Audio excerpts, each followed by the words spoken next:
Essa é a casa de Deus. Você é e vai ser sempre muito bem-vindo nesse lugar. Sabe que tem umas coisas que já me incomodaram algumas vezes, eu vou compartilhar meus incômodos com você. Posso? Quando você fala, como é que você vai falar pode, você não sabe qual é o incômodo, né? É dizer assim, se você está feliz, diga amém. Eu comecei a me incomodar com esse negócio aí. E não tem nada de errado, tá, gente? Só estou compartilhando meu incômodo. É porque às vezes a gente não está feliz. E quando eu não estou feliz, a coisa mais correta que eu tenho para fazer é vir para a igreja.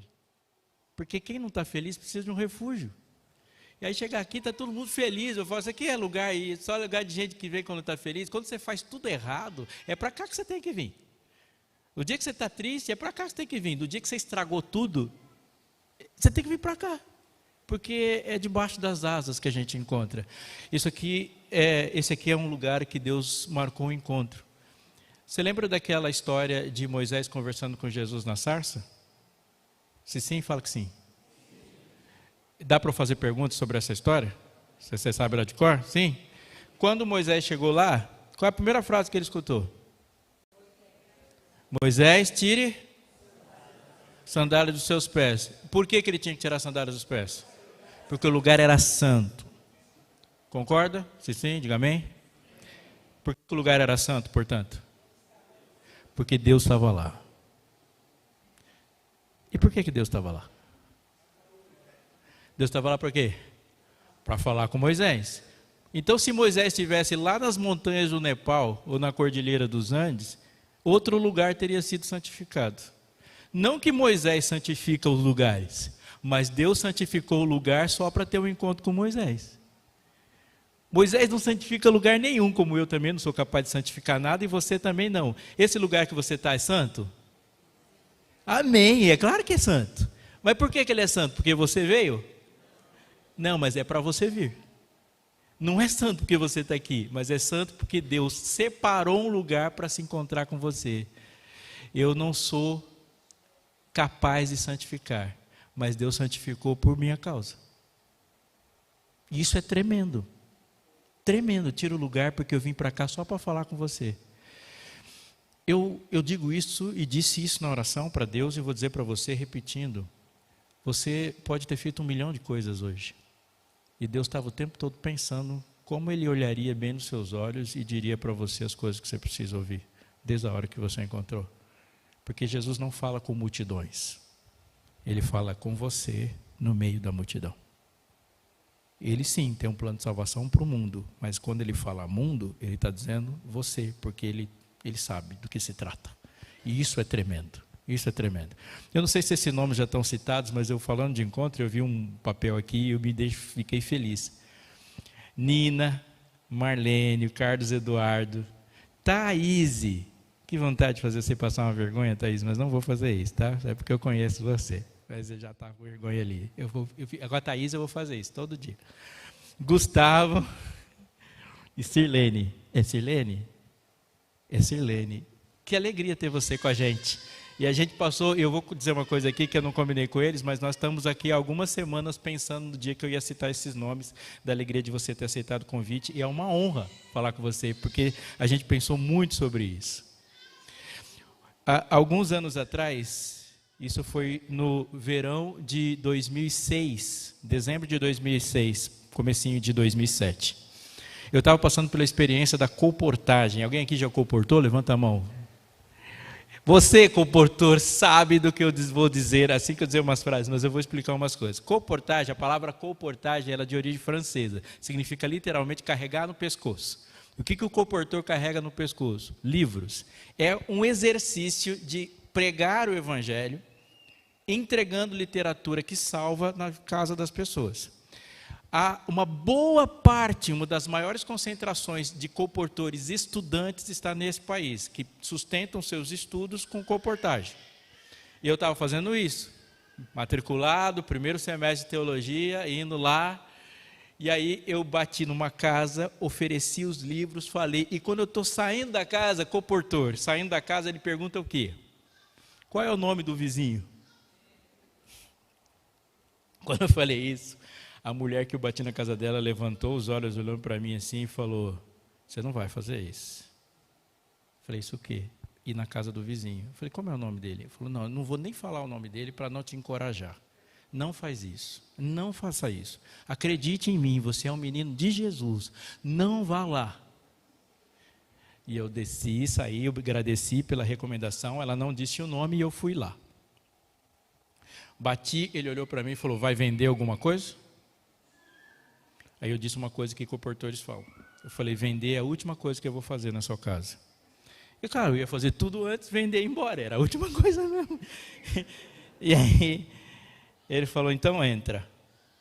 Quando no meio da minha conversa eu puxei um livro, ele falou assim, benzinho, e lá vem a mulher, trêmula, pálida, e falou assim, pega a Margarida lá. Eu falei, o cara colocou o nome da pitbull dele de Margarida. E eu fiquei olhando e procurando alguma fuga, mas Margarida não era o nome da pitbull. Margarida era uma Winchester calibre 12. Ele abriu a escopeta na minha frente, mostrou uns cartuchão, clac, bateu e botou na minha cara. Não é possível descrever a sensação. As pernas tremiam num nível de eletricidade e a sensação era tão forte que eu perdi completamente o controle sobre elas. O peito ficou quente, as mãos gélidas, o rosto, parecia que meu rosto tinha sumido e eu fixamente olhando para ele e para aqueles canos no meu rosto. Eu só lembrava de uma coisa, depois de um ano de serviço militar, eu sabia que aquilo entraria desse tamanho, mas ia sair desse tamanho. E ele parado, olhando para mim, esperando minha reação, porque o que ele esperava é que eu corresse. E o que eu esperava também era correr. Mas eu não conseguia, eu fiquei paralisado de pânico. E ele falou, vai embora? E eu saí, tremendo, consegui controlar minhas pernas só do lado de fora. A vizinha, olhando para mim com uma cara tipo... Olhando para mim, falou assim, ele apontou a arma para você? Menino, você é muito corajoso. Você não correu? Mas eu não estou conseguindo correr nem agora. Pânico, que medo, que medo. Numa proporção maior ou numa menor, todos nós sentimos medo. Todos nós sentimos medo. E nós podemos avaliar uma pessoa com seríssimos problemas mentais se ela não tem medo de nada. Não é assim? Quando todo mundo ao seu redor perdeu a calma, todo mundo ao seu redor está com medo, e só você não está com medo, isso é um sinal claro de que você não está entendendo o que está acontecendo. Porque assim, nós sentimos medo. Crianças sentem medo de escuro, adolescentes sentem medo de silêncio, né? Porque tem que ter um barulho sempre. Adultos têm medo de adolescentes e crianças. Nós temos medo, e o medo é uma companhia constante. Mas a gente pode falar de medo de enchente, medo de assalto, medo de terremoto, medo de morrer, medo de acidente, medo de sequestro, medo de qualquer tipo de violência. Esses medos são externos e comuns e são fáceis de explicar. Mas tem outros muito piores. São as tempestades internas. Aquele medo que só você explica, ou aquele medo que está lá e você não consegue explicar. Os medos são paralisantes. Eu vou te fazer um desafio agora. Na sua mente aí, faça uma lista, coloque 5, 3, 4, 8, 10 coisas que você tem medo. Você tem medo, não que todo mundo tem medo. Desde que seja, eu tenho medo de trocar de emprego, eu tenho medo de começar um novo relacionamento, eu tenho medo de não ser amado. Sabe os medos que você tem? Eu tenho medo de saltar de paraquedas. Tenho medo de que me achem feio. Eu tenho medo de ser descoberto, não sei. Seu medo. Tenho medo de ter filhos. Fez uma lista? Os seus medos? Eu vou dizer uma coisa sem medo de errar sobre a sua lista. Você pode ter medo de ladrão, mas o ladrão é o próprio medo. Porque tudo que está na sua lista é o que você não está vivendo porque o medo roubou de você. Tudo que está. Você tem medo de começar um relacionamento? O medo pegou uma alegria da vida e colocou no cativeiro dele. Eu tenho medo de começar um negócio. Eu queria fazer um negócio diferente, mas tenha medo disso. Essa é uma parte da sua vida que o medo está roubando de você. Medo é o maior ladrão que existe, porque ele nos impede de viver. E quem vive com medo, não vive. Simples assim. Diante da terra prometida, a terra que mana leite e mel, uma terra aguardada por 400 anos, uma nação de ex-escravos, estava diante do paraíso prometido para morar no melhor lugar da terra, olhou e o medo custou 40 anos.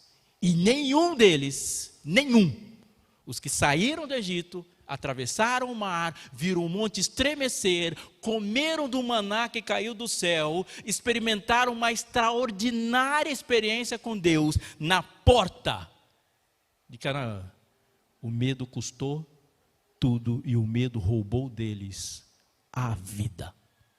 Porque aquele povo saiu do Egito e só conheceu areia na vida.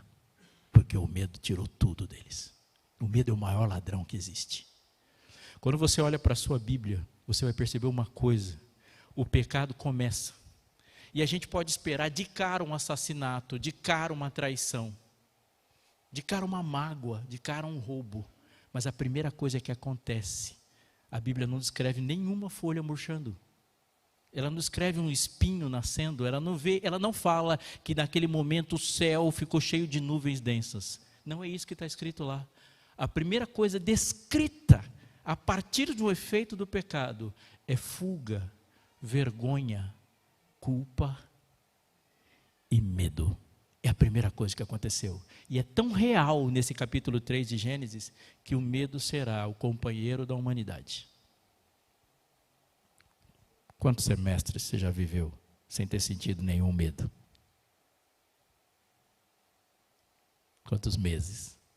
Quantas semanas você já viveu sem medo nenhum? Quantos dias? O medo está aí, roubando a nossa vida. Desde o medo de ser roubado até o medo de ser pego. Mas o medo está aí. Mas esse medo que está aparecendo aqui é o pior de todos. E por favor, se você tiver energia para colocar, coloque agora toda ela neste texto. Gênesis capítulo 3, você está com a Bíblia aí? Se você não tiver, tenho certeza que alguém do seu lado está. Pode ser física, pode ser celular, um pergaminho, um papiro. Não, é só papel e celular, geralmente a gente tem. Gênesis capítulo 3. Está comigo? Sim? Gênesis capítulo 3 não precisa esperar muito, né? É só virar 2 páginas. Assim. Passou os mapas e está ali. 3. Capítulo 3, verso 8. Quando ouviram a voz do Senhor Deus, que andava no jardim pela viração do dia, esconderam-se da presença do Senhor Deus, o homem e sua mulher, por entre as árvores do jardim. O Senhor chamou o Senhor Deus ao homem e lhe perguntou, o que pergunta que está escrito aí?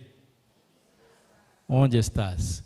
Nós vamos falar sobre isso essa semana, mas na boa, se é eu, se é você, você perguntaria o que você fez? Essa é a pergunta lógica. Adão, o que você fez, filho? Mas ele não fez essa pergunta. Isso tem muito significado, não tem? Onde você está? Ele respondeu, ouvi tua voz, e porque estava nu, senti medo, e me escondi. O sentimento de Adão, no dia que ele pecou, inaugurando uma história nossa, que agora vai ter capítulos dos quais você faz parte, eu tive medo. Senhor, eu fiquei com medo, mas por favor, não tire do texto, não saia do texto, porque o texto foi escrito para você, e tem uma coisa ali, Adão estava com medo do quê? Adão estava com medo de Deus. A primeira coisa que aparece no coração como sentimento descrito na Bíblia é medo, e a primeira coisa que causa medo no ser humano é Deus. Pense, este homem, quando foi criado, Deus falou assim, Adão, sai e vai dar nome para os animais. Agora está imaginando a cena? Se vai estar, acompanha Adão, ele para na frente do rinoceronte. Rinoceronte. E o rinoceronte balança a cabeça e fala, rinoceronte. Ele para na frente de um tigre e fala tigre, leão. E a superioridade dele é devastadora sobre todos os animais que são mais rápidos do que a gente, mais ferozes do que a gente, mais pesados do que a gente. Olha para o elefante, pode ter olhado para o elefante assim, ó, elefante. E acabou a conversa. Note, o Salmo 8 diz assim, ó, abaixo de Deus você foi feito. Então, olhe para mim. A maior posição encontrada em toda a criação é do ser humano. Não existe absolutamente nada em toda a criação que tivesse colocado numa posição superior a desse ser humano. E tudo, amigo, que foi criado estava abaixo. Tudo, absolutamente. E há uma lição muito forte disso, porque ali, na sua posição, ele encara um leão, ele encara um rinoceronte, ele encara um elefante, ele encara um lobo e diz assim, e tudo se submete a ele, porque o texto diz, façamos o homem à nossa imagem, conforme a nossa semelhança. Você conhece o texto de cor? Porque a próxima frase é tremenda, ele diz assim, tem a ele domínio. Aí viu o tubarão passando, falou, tubarão. Domínio sobre os peixes do mar, sobre as aves do céu e sobre todos os animais que rastejam sobre a água. Além de água, terra e céu, o que mais você conhece daqui? O que ele está dizendo sobre peixes do mar, sobre as aves do céu e sobre todo animal que está na terra? Ou seja, tem ele domínio sobre tudo. Tudo. Uma vez eu fui fazer um sermão num dia que chamaram um homem que escalou o Everest e chegou lá no topo do Everest, pastor. Eu sou brasileiro, nascido em Itaquera. Então eu tinha uma pergunta para fazer para quem estava lá no Everest, porque ele gastou muito dinheiro, se planejou por muito tempo. Eu acho muito importante, foi junto com o Cleito Conservani, mas a pergunta que ele não conseguiu responder satisfatoriamente é: quando você chegou lá no topo do Everest, aí o irmão perguntou o que eu perguntaria: o que você fez lá em cima? Aí você chega lá, faz o quê? Aí ele falou, assim que a gente chegou lá, o frio era tremendo, a falta de oxigenação também, eu desci. Você foi lá e desceu? É. Quando você está no topo, qualquer movimento que você faça é para descer. Isso é lógico. Quando alguém está no topo, seja lá para qual direção, qualquer passo é para descida. O homem foi colocado no topo. Aí Satanás fala assim, se mexe. E quando ele se mexeu, ele começou a descer. E não ache que isso é uma conversa só de Satanás com Eva. Essa é uma conversa que ele tem todos os dias com você. Deus fala assim, filho, eu te chamei para ser meu. Aí Satanás fala, tem coisa melhor. Do topo só se desce. Do topo só se desce. Satanás cria ilusões de montanhas, ilusões de sucesso, mas ele só tem uma intenção, fazer descer. Agora esse homem que estava no topo se vê mais baixo do que tudo. Porque agora ele dá para a gente uma razão bíblica para o medo. E quando eu olho o texto, a Bíblia está dizendo uma coisa para mim. Sabe por que você tem medo? Porque você vê coisas o tempo todo que são maiores do que você. Simples assim. Testa se não estou certo. Por que sentimos medo? Porque encaramos coisas que não dominamos, que são maiores. Eu não sou maior que um câncer. Portanto, quando fala câncer, eu sinto medo. Nós não somos maiores que a Covid. E a Covid é microscópica. Meus olhos não veem, mas meu pulmão sente.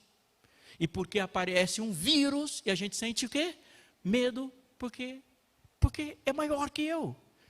A vontade daquele menino que saiu de perto da sua mão, agora ele tem uma vontade independente, ele só volta para casa se ele quiser. Você não tem controle, é por isso que dá medo. Porque os nossos filhos decidem, eles têm poder para decidir. Dá medo ou não dá? Claro que dá. Tem uma menina que está sentada ali que falou para mim que queria fazer faculdade lá nos Estados Unidos, e ela está querendo fazer faculdade nos Estados Unidos. Não tem problema nenhum com os Estados Unidos, fora o fato de ser longe. Não dá um medinho? O caminhão é maior que o Celta, é por isso que dá medo. Dá medo, porque tudo é maior. A morte é maior, o terremoto é maior, a enchente é maior. O poder que o patrão tem é maior. A pessoa armada tem mais poder que você. E a gente sente medo porque saímos do topo e perdemos o domínio. Senti a sua voz, ouvi a sua voz e senti medo, e eu queria dizer algumas coisas antes de terminar. Por favor, olhe para mim e preste muita atenção. O que Adão está dizendo nessa conversa com Deus é uma realidade que eu preciso te dizer mesmo. E ela consiste no seguinte: se Satanás vier correndo na sua direção, rosnando, babando, rugindo, e você clamar por Deus, qual é a chance dele te vencer? Pode repetir, qual é a chance que Satanás tem de te vencer se Jesus vier ao seu socorro? Nenhuma, nenhuma, e se você crê, diga amém. Esse Jesus aqui, depois de 40 dias sem comer, 40 dias sem beber, cadavérico, está imaginando ele depois de 40 dias no deserto? Esbugalhado, aquele olhão para fora de quem está passando fome, desidratado, a roupa muito maior do que o corpo, porque 40 dias você emagrece muito, aquela túnica toda jogando, sem força para falar. Ele fala, tudo isso te entrego, se prostrado me adorar. Ele sussurrando fala, vai-te. E aí encerrou a conversa. Em que momento a conversa da tentação encerrou? Quando Deus falou, acabou a conversa. Porque não importa qual é o estado que Jesus apareça, no momento que ele quiser encerrar uma conversa, ele vai encerrar a conversa. Porque ele tem poder para fazer isso. Ele fala, vai-te, e acabou a conversa mesmo. Desse jeito, porque ele é assim. Muitas vezes o inimigo que nós temos e que se levanta contra nós é a nossa própria vontade. Eu já disse essa frase, eu conheço gente que disse, e eu estou falando para gente que já disse assim, eu não vou lá porque eu tenho medo da reação que eu posso ter se eu for para lá. Se essa pessoa falar essa frase para mim, eu não me responsabilizo do que vai acontecer. Essa frase é comum para a gente, sim ou não? E nós temos medo de nós mesmos. Tem cara que fala assim, eu não posso passar na frente do bar, porque eu tenho medo do que acontece quando eu passo lá. Eu tenho medo se eu abrir aquele site de novo. Eu tenho medo se eu me expor ao vício de novo. Eu tenho medo de ver ele de novo. Nós temos medo de nós mesmos e muitas vezes na nossa vida nós nos tornamos nossos inimigos. Mas você é um inimigo de você mesmo, que quando se rende a Deus, Deus faz você fazer as pazes, inclusive com o seu passado. E se você crê, diga amém. Ele pode fazer isso, e ele diz assim, que ele concede um poder para que você tenha domínio próprio, mas o fruto do Espírito é amor, alegria, paz, bondade, fidelidade, mansidão e domínio próprio. Ele fala assim, eu consigo fazer isso sim. Portanto, você não precisa ter medo de você se você estiver sob o meu controle. Esse Jesus, conversando com Pilatos, o representante do maior império que se levantou sobre a terra, o império de ferro que esmigalha e esmiuçava tudo. O império que vai de Portugal até a Índia. Está imaginando? Os Césares são chamados de deuses. Augusto César e Pilatos olhando para Jesus e falaram, você não sabe que eu tenho poder para te soltar? Jesus olhou para Pilatos e falou assim, o rei da nossa conversa sou eu, Pilatos. Nenhuma autoridade teria sido dada se do céu não fosse dada. E ponto. E ponto. Pilatos, seu coração está batendo porque eu mantenho o coração batendo. Não existe um sistema nesse planeta, nenhum império, nenhum país, nenhum exército capaz de ser superior a uma frase que Deus fala. O maior império que se levantou na antiguidade construiu uma torre de Babel. Jesus moveu um músculo de uma língua e acabou o império, acabou o projeto. Ele fala assim, vou dar uma cãibrazinha na língua e acabou o projeto. Agora, preste atenção. Se Jesus estiver andando na sua direção e a sua posição em relação a ele é de inimigo, você não pode clamar por um império, e nem para o seu diploma, e nem para Satanás, e nem para ninguém. Jesus vence todo mundo, mas não é vencido por ninguém. Portanto, o maior inimigo que um ser humano pode ter, sem dúvida nenhuma, é Deus. Porque ele nunca perde. A pior situação que qualquer ser criado pode se encontrar na sua existência é de inimizade para com Deus. Porque não tem para quem pedir socorro se quem está vindo na sua direção é Deus. E ele estiver irado. Não tem como sair dessa. Essa é a realidade que Adão está contando para a gente. Porque se Jesus estava vindo, não tem o que fazer, não tem como se esconder do onipresente, não tem como enfrentar o onipotente, não tem como enganar o onisciente. Não tem como, porque o poder que mantinha o fôlego de Adão vinha dele.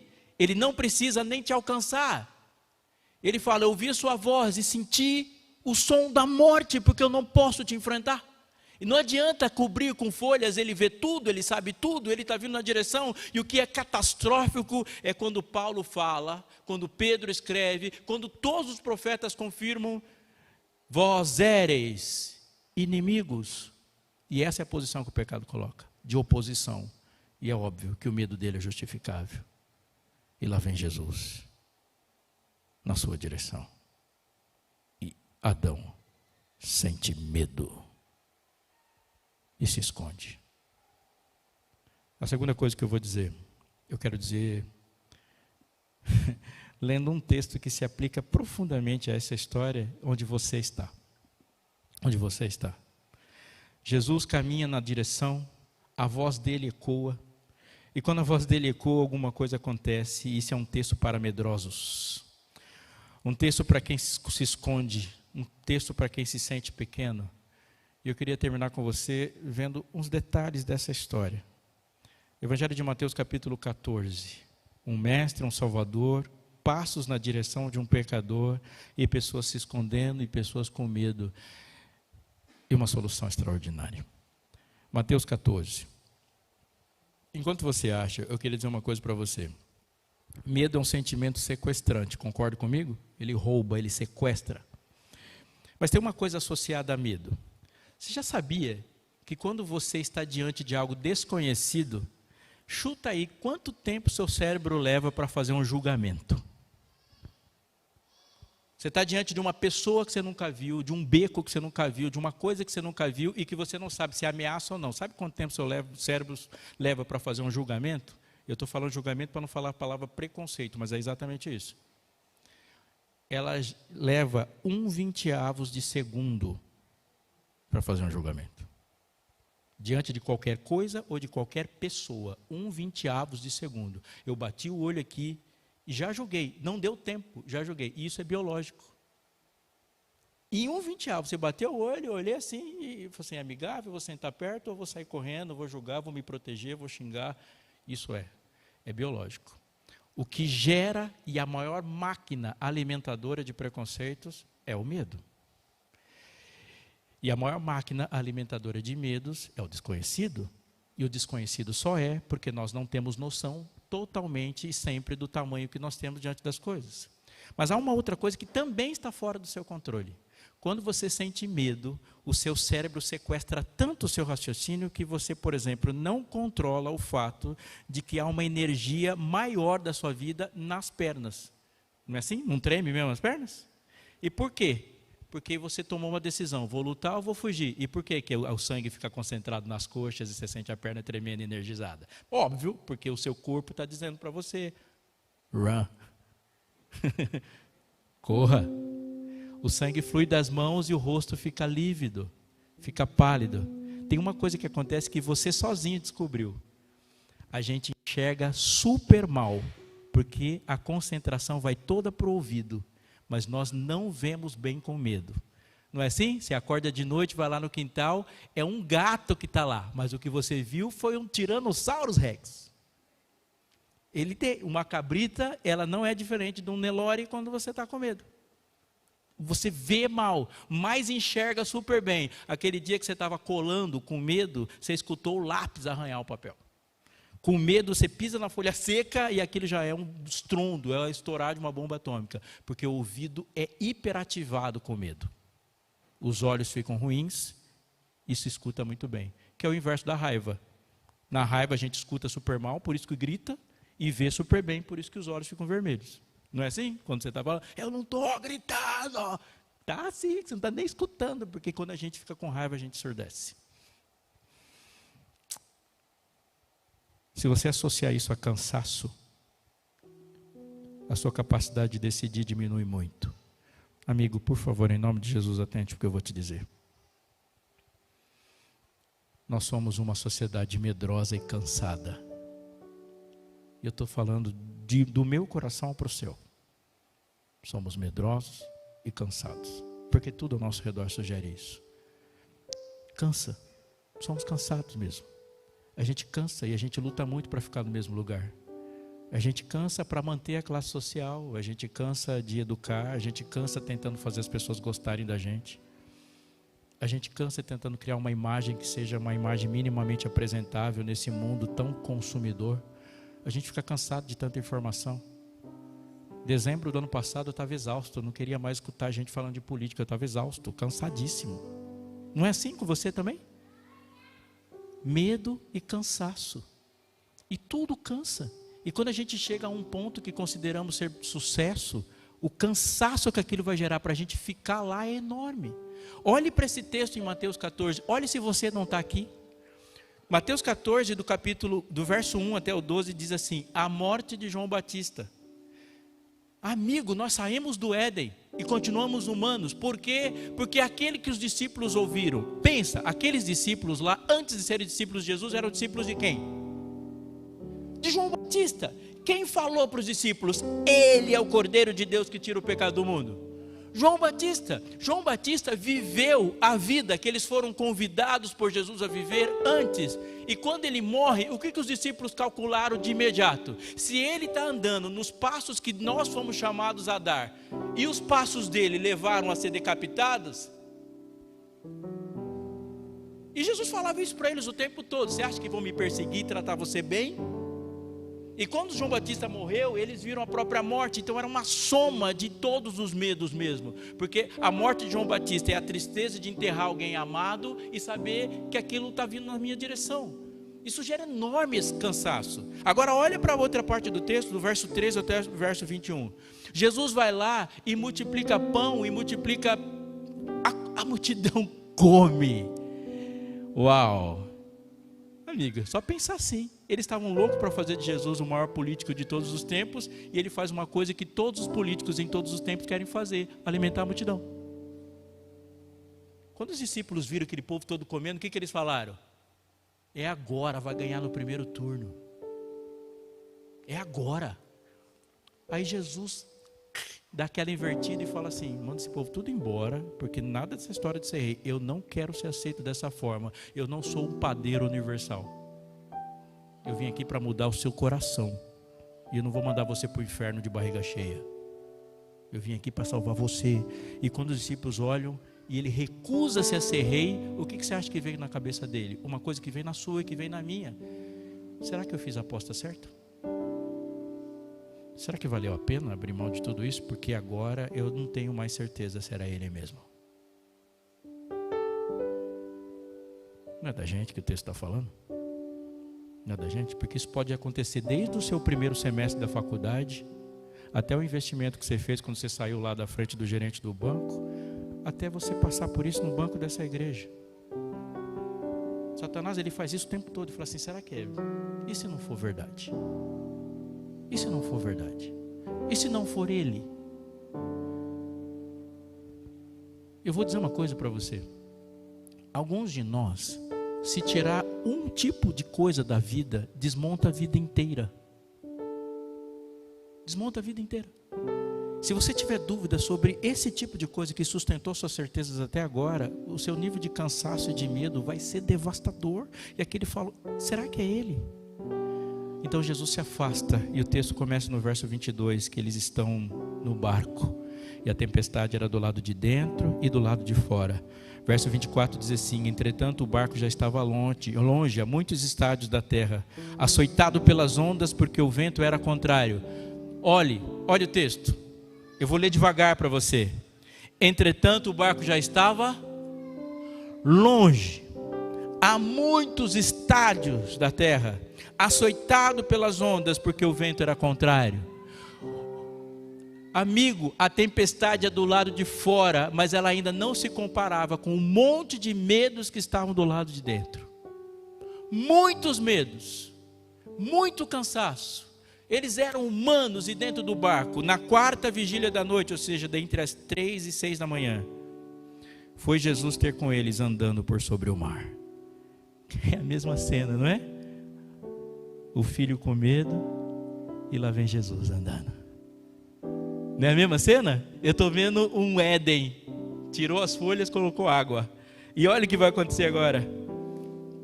E os discípulos, ao verem andando sobre as águas, ficaram, o que está escrito na sua Bíblia? aterrados, exclamaram. Agora nem fala mais do medo que eles estavam tendo das ondas, agora eles começaram a ter medo de Cristo que está vindo na direção deles. Meu Deus do céu, que tragédia! Ter medo do Salvador, e não é a primeira vez. O mestre está vindo na direção para salvar, e o filho fica com medo da salvação. Essa história não estaria aqui se ela não acontecesse em 2023. Eu tenho um monte de história para te contar, só peço em nome de Jesus que ela não seja a sua. De gente que a gente segura na mão e fala: Jesus está vindo ao seu encontro, filho. E a pessoa tem medo de Jesus vir estragar tudo. Eu fui capelão de colégio, universidade por um bom tempo. E uma das coisas que eu mais respondi era a gente perguntando assim: vai ter casamento no céu, pastor? Falo, não. Uns falavam, ufa, e outros falavam, começavam a chorar. Aí eu queria que casar antes de Jesus voltar. Eu acho comum, e é normal, mas essa pergunta esconde algo trágico. Eu quero que Jesus volte depois dos meus planos, porque isso é um medo de Jesus chegar e estragar tudo. Quem falou que Jesus vem e vai tornar alguma coisa pior? Mas tem muito mais profundidade a tragédia dessas perguntas. Eu conheço muita gente, querida, que Deus chega e fala assim: Jesus está vindo na sua direção. Agora não. Agora não. Jesus está andando na sua direção. Não. Ai, que medo. É o Salvador que está vindo. Ele nunca torna as coisas piores, em hipótese alguma. E tudo que Ele tira, e a primeira coisa que Deus vai tirar da sua vida quando Ele encontrar com você, são os espinhos que te apertam. Ele vai tirar a angústia. Ele vai tirar a incerteza. Ele tira o medo. Ele tira o medo. Esse medo que você tem de ficar sozinho desaparece quando você segura a mão dele. Esse medo que você tem de morrer desaparece quando ele fala: eu sou a vida. Esse medo que você tem de não ser aceito desaparece quando ele chega, porque ele fala: eu não perguntei nada do que você fez até agora, só fica aqui comigo. Ele chega para você e fala: eu perguntei o que você está fazendo? Não foi essa a pergunta que eu fiz, eu perguntei onde você estava. E Jesus vindo, e as pessoas aqui olharam para ele e falaram: é um fantasma. A ciência explica. Com medo a gente escuta super bem, mas vê super mal. Aí viu Jesus andando e falaram que é um fantasma, mas aí Deus é um gênio. A gente escuta bem, embora vê mal. E na hora do medo, quando você não vê nada, quando você é o piloto e o céu está dizendo uma coisa e os aparelhos de navegação estão dizendo outra, e você não sabe o que confia, o que apareceu na cabine foi uma voz, e a voz é a maior, mais extraordinária mensagem que você pode escutar, porque ele diz assim: coragem, tem de bom ânimo. E ele vai dizer a maior frase que você pode ouvir de Jesus hoje: sou eu, não tem mais. Sou eu, não tem mais. E sabe o que ele está querendo dizer com isso? Você só tem medo porque as ondas são maiores do que você, porque o vento é maior do que você. Você não pode controlar a onda, você não pode controlar o vento, você não pode controlar a gravidade, e você vai até o fundo sem impedimento, porque você não pode controlar nada disso. Você não controla a tempestade, não controla o terremoto, não controla o bandido, não controla a morte, não controla a doença, porque você é menor que tudo isso. Mas quando ele diz sou eu, ele está dizendo: mas eu sou maior do que tudo que você tem medo. Davi era a única pessoa que no meio de um exército de medrosos olhou para Golias e viu o gigante que era Deus. Ele não chama Golias de gigante, porque quando quem vê Deus, vê Golias como um anão. Ele olha e fala assim: que absurdo. Porque Deus, que é o gigante, quando olha para Golias, mata ele com uma pedrada. Ele morreu com uma pedrada. Porque o que acontece com todo mundo que enfrenta um gigante chamado Deus? Eu sou maior. Então escuta, filho. Esse Deus que entra numa UTI não é o Deus que concorda com você. Ele não é um Deus que é a sua cara. Não é um Deus que fala as suas frases. Ele contraria mesmo. Porque quando ele chega, ele sempre chega estralando. Ele não pode ser igual a você, porque você nunca apostaria os seus medos em uma coisa ou uma pessoa que seja igual a você. Tem que ser maior. Você não apostaria uma necessidade de inteligência em alguém que tem uma inteligência igual à sua. Portanto, é óbvio que ele vai falar coisas e você não vai entender e vai discordar, porque ele é melhor e maior e mais inteligente que você. Agora, quando a gente se esforça para deixar Deus igual a gente, o dragão não é igual a gente. É preciso de algo maior do que ele. Tem que ser algo cujo sapato é grande o suficiente para caber a cabeça da serpente embaixo. É por isso que Deus te incomoda, que é para você entender que Ele é maior mesmo. Mas Ele não é só maior do que as suas convicções, Ele é maior do que os seus problemas. Sou eu, não temais. Eu quero dizer 1 milhão de coisas, mas eu vou terminar dizendo a resposta que Pedro disse e que tem que ser a sua hoje. Sabe qual é a melhor resposta que você pode ter para o medo? É essa aqui. Olha o que diz no verso 28. Se és tu, manda-me ir ter contigo por sobre as águas. Essa é a única coisa que você tem que dizer hoje. É você? Se é você, manda-me ir ter contigo. É só isso que você precisa falar. És tu, Senhor? É você? É você mesmo que está falando? Porque se é você, eu vou. Porque se Deus estiver no barco e fala, fica no barco, Ele pode até estar roncando, fique no barco.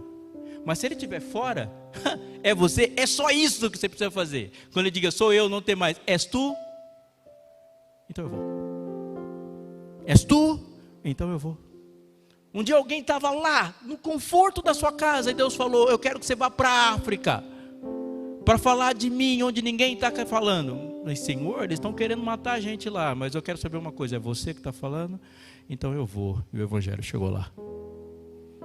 Algumas pessoas estavam no conforto da sua casa, lá na Alemanha, e Deus falou, eu quero que você vá lá para o continente. Mais de 100 anos atrás, eu quero que você vá lá para o sul da América, para falar de mim. Eu só quero saber uma coisa, é você. Se és tu, eu vou. Deus não te chamou para mudar de religião. Deus usa a religião para mudar de vida, para mudar a sua vida. E quando você ouvir a voz dele dizendo, muda, filho, você só pode fazer uma pergunta. É você? Se é você, eu vou. És tu? Manda-me ir ter contigo. Ele é maior. Pedro, segundos depois, está afundando e faz a mais curta oração. Senhor, salva-me. Lembra que eu disse para você prestar atenção que o barco estava a muitos estádios? E quando ele fala, Senhor, salve-me, o que aconteceu? Uma mão já grudou ele assim e já puxou. A conclusão é óbvia. Jesus estava longe, correto? E Pedro está andando na direção dele. Aí vem a onda, Pedro afunda e fala, Senhor, salve-me, e a mão já está aqui. É claro, no mínimo, enquanto Pedro estava andando, Jesus estava correndo. Mas tem uma coisa aí. Você deu 2 passos, 1 passo. Deus deu 1000. Essa é a verdade. Porque quando Pedro falou uma oração de 2 palavras, Senhor, salva, Jesus não ficou esperando lá.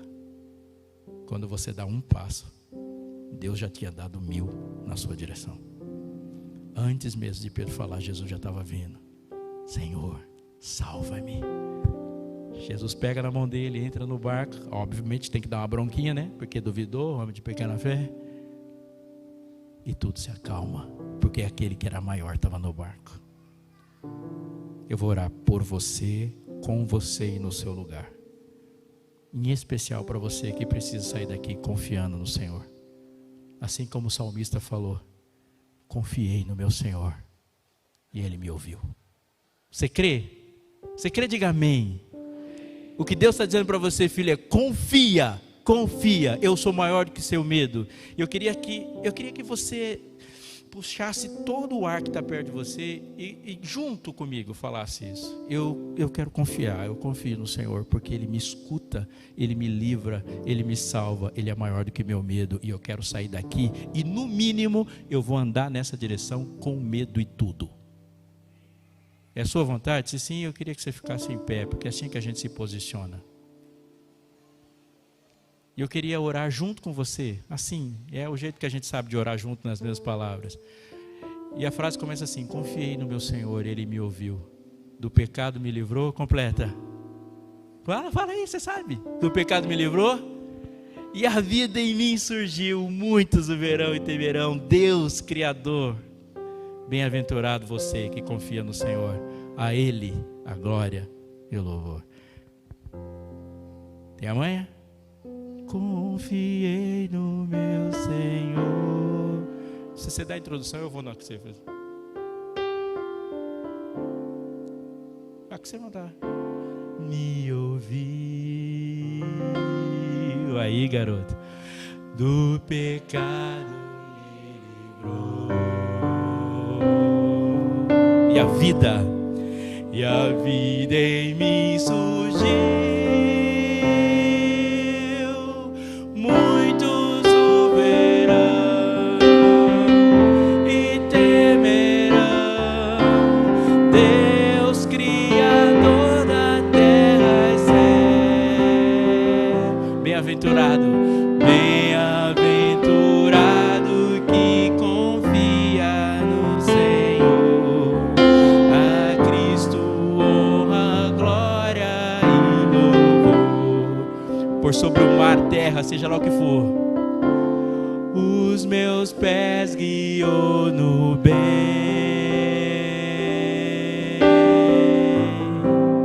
Um sol em mim nasceu. Minha vida há de ser um hino ao meu bom Deus. Muitos o verão e temerão. Deus Criador na terra e céu. Bem-aventurado que confia no Senhor. A Cristo honra, glória e louvor. Amém? Eu vou orar por você e vou dar um recadinho. Assim que eu terminar de orar, eu me despeço de você assim na oração. Mas pode ser que você esteja sentindo e precisando falar de algo especial, ou colocar um motivo especial de oração. Então eu vou esperar aqui um pouquinho se você quiser orar comigo, tá bom? Eu vou orar agora e vou me despedir de você, contando que eu vou falar com você amanhã. Mas se você veio hoje com uma angústia no coração e gostaria de, aqui junto, a gente orar por o seu pedido especial, eu vou esperar você aqui um pouquinho, a gente ora para você ir para casa, combinado? Obrigado, bom Deus, porque Tu és forte, poderoso, imbatível, perfeito, e a Sua inteligência é incomparavelmente maior do que todos os ardis, todos os enganos, todas as falácias, tudo que já se levantou contra Ti. Obrigado, Senhor, que Tu não apenas és assim, mas o Senhor fez questão de revelar a nós que tudo isso está à nossa disposição, porque Tu nos amas e Tu és um Deus bem intencionado em relação às Suas criaturas. E aqui estamos nós, e saber que para cada vez que o Senhor nos chamou de criatura, o Senhor nos chamou 1000 vezes de filhos. Aqui estamos, Pai, sem nenhuma intenção de esconder de Ti as nossas fragilidades, as nossas incapacidades, os nossos medos. E queremos, Senhor, colocar tudo isso no Teu colo. E saber hoje, Pai, que a gente quer viver o desafio de não colocar apenas os nossos planos, projetos, sonhos, defeitos, pecados no Teu colo. A gente quer pular no Teu colo e ficar aí no Teu abraço, como filhos Teus. Dá-nos hoje a consciência disso, e que possamos ouvir o que Teus filhos têm escutado desde o primeiro dia que o Senhor tem falado de nós e para nós. Coragem, aqui estamos Te ouvindo, sou eu, não temas. E a nossa resposta a Ti nessa noite é: Senhor, és Tu? Se é você, só me manda e ter contigo. Se és Tu, eu vou pisar na Tua direção. E seja sobre o mar, subindo montanhas, sobre vales, Se é para a tua direção e na tua direção, nós vamos seguir, porque cremos que o Senhor está vindo na nossa também. Louvado seja o teu nome pela tua salvação. Faz de nós um povo corajoso. Em nome de Jesus. Amém. Querido Deus, te dê uma boa noite, um bom descanso. É com alegria que eu digo para você, até amanhã. Vou gastar alguns minutos aqui, se você quiser orar comigo, se você quiser falar de um motivo especial, eu te espero. Se a gente não se vê dessa forma, espero a gente se ver amanhã e que Deus te dê paz.